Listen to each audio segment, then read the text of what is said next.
मलिन अति श्रद्धा भक्ति विहीन, करूं विनय कछु आपकी, हो सब ही विधि दीन। बाबा नीम करोली जी महाराज की जय हो। प्रिय भक्तों को मेरा सादर प्रणाम। किस्मत बनाने वाले नीम करोली बाबा। जी हाँ, कहा तो यही जाता है कि जिसने बाबा के दर्शन कर लिए समझिए उसके वारे न्यारे हो गए। आज बाबा के उन भक्तों की बात करते हैं जो विदेशों से आए और बाबा की अलौकिकता देख उनके परम भक्त बन गए। Early on in our history, before things were really going well and we had hit a tough patch and a lot of people wanted to buy Facebook and thought we should sell the company, I went and I saw one of my mentors, Steve Jobs, and he told me that in order to reconnect with what I believed as the mission of the company, I should visit this temple that he had gone to in India early on in his evolution of thinking about what he wanted Apple and his vision of the future to be. And so I went and I traveled for almost a month, and seeing the people, seeing how people connected, and having the opportunity to feel how much better the world could be if everyone had a stronger ability to connect.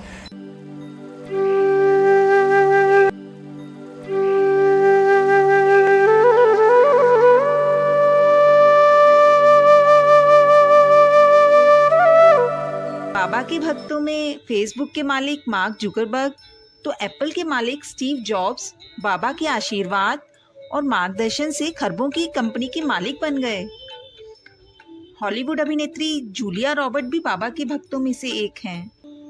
लेकिन आज हम बात करने जा रहे हैं बाबा के प्रिय और सबसे नजदीकी कहे जाने वाले विदेशी भक्त रिचर्ड एल्पर्ट की, जिन पर बाबा की अलौकिकता का ऐसा प्रभाव हुआ जिससे वे रिचर्ड एल्पर्ट से रामदास बन गए। तो चलिए जानते हैं कि आखिर क्यों और कैसे हुआ।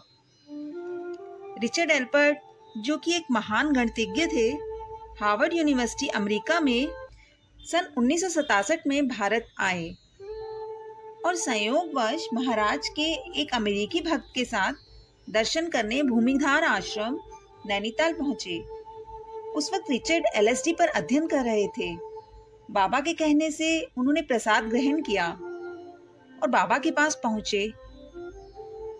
बाबा ने उन पर कृपा दृष्टि डालते हुए उनसे उनकी माँ के बारे में पूछा और यह भी स्पष्ट किया कि तुम्हारी माँ तो पिछले साल ही मर गई थी और उन्हें स्प्लीन का कष्ट था। बाबा के इन सरल प्रश्नों से एल्पर्ट चकरा गए, क्योंकि उन्होंने ये बात भारत आकर किसी से भी नहीं बताई थी। बाबा ने उन्हें यह भी कहा कि कल रात तू खुले आकाश के नीचे खड़ा रहा और अपनी माँ से बात की।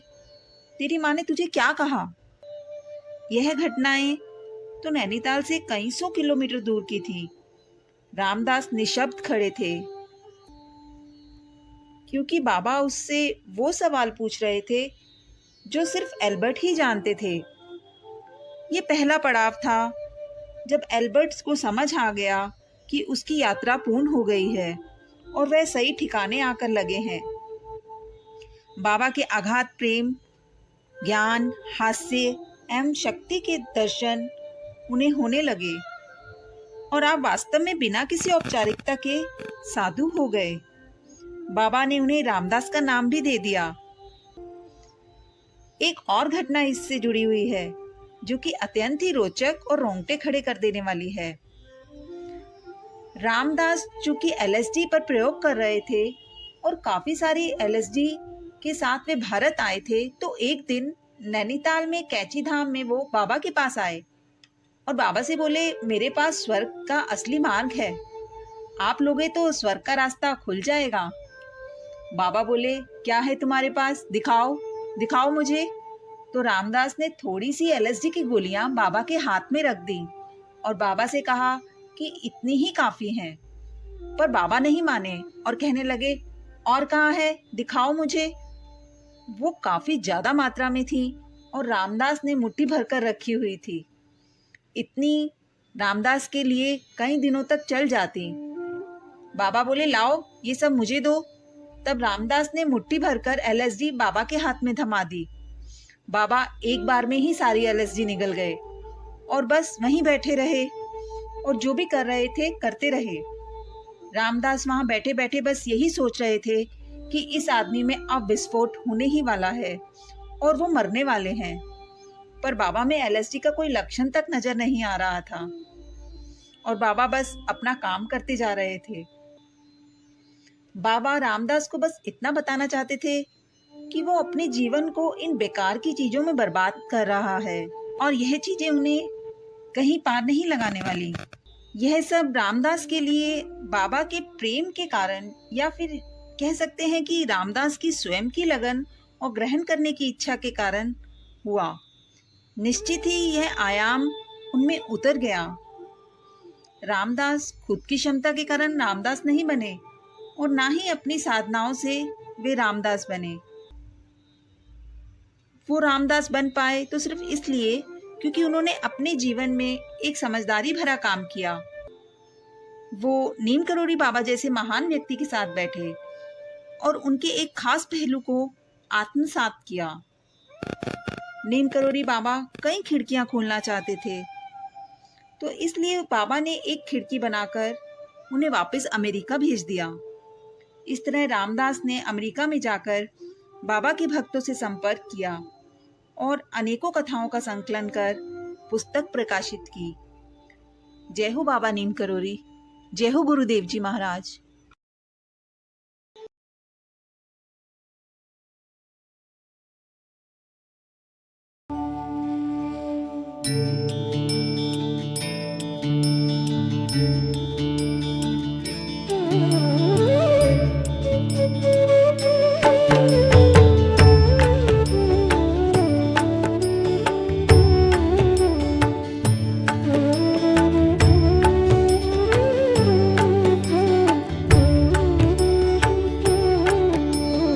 कृपा निधान बाबा की अलौकिक कथाओं को यदि आप मेरे द्वारा सुनना चाहते हैं तो मेरे इस वीडियो को लाइक, शेयर और मेरे चैनल को सब्सक्राइब जरूर कीजिए और बेल आइकॉन को दबाकर मेरे आने वाले वीडियो की जानकारी भी प्राप्त कीजिए।